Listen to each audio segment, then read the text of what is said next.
In 1721, 6 prisoners in a London jail were given a choice: undergo an untested medical procedure that might kill them, or stay locked up indefinitely.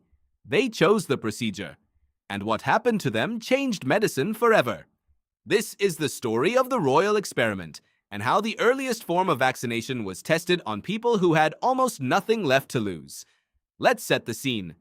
In the early 1700s, smallpox was one of the deadliest diseases in Europe, killing roughly a third of the people it infected and leaving many survivors permanently scarred or blind. There was no reliable treatment, but there was a controversial idea imported from outside Europe that seemed to offer protection.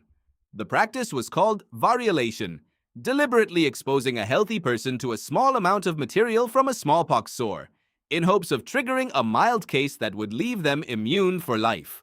It had been practiced for generations in parts of the Ottoman Empire, China, and Africa, long before Western doctors took it seriously. The person who brought this idea into English high society was Lady Mary Wortley Montagu, wife of the British ambassador to the Ottoman Empire. While living in Constantinople, she witnessed variolation firsthand and had her own children inoculated using the method. Having survived smallpox herself, which left visible scarring on her face, she became one of its most passionate advocates back in England. But convincing the medical establishment and the royal court was another matter entirely. King George I's family was interested in the procedure, but understandably nervous. Smallpox was deadly enough on its own. Deliberately infecting someone, even in a controlled way, carried real risk of death. Nobody wanted to test this on a prince or princess first, so the court came up with a solution that would be almost unthinkable today. In August 1721, officials approached 6 prisoners on death row at Newgate Prison, 3 men and 3 women, and offered them a deal.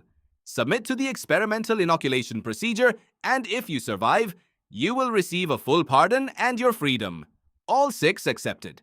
The prisoners were inoculated under the supervision of royal physicians, who monitored them closely for symptoms. The historian Arthur Boylston, who has written extensively on the history of vaccination, has described this moment as a genuine turning point, not just medically, but ethically, since it represents one of the earliest documented uses of prisoners as human test subjects for a new medical procedure.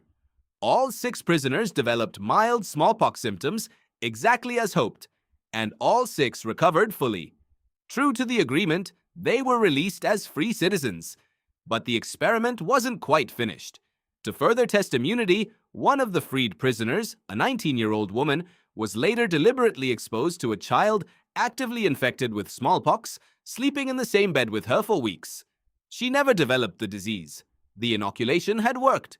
With this evidence in hand, King George's own grandchildren were inoculated shortly afterward, and the procedure slowly gained legitimacy across English aristocratic and eventually medical circles. Here's the twist that makes this story more complicated than a simple medical triumph. The 6 prisoners didn't choose this freely, not in any meaningful sense. Their actual alternative was execution or indefinite imprisonment. Consent under those conditions is barely consent at all. This wasn't the last time incarcerated people would be used to test medical procedures considered too risky for anyone with real choices. Which brings you to something worth sitting with. You've probably assumed medical progress and medical ethics moved forward together, hand in hand. The royal experiment shows you they often didn't.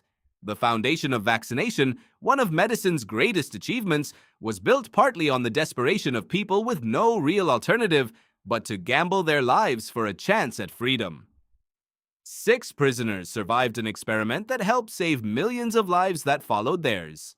Whether that makes the story inspiring or troubling probably depends on which part of it you choose to remember.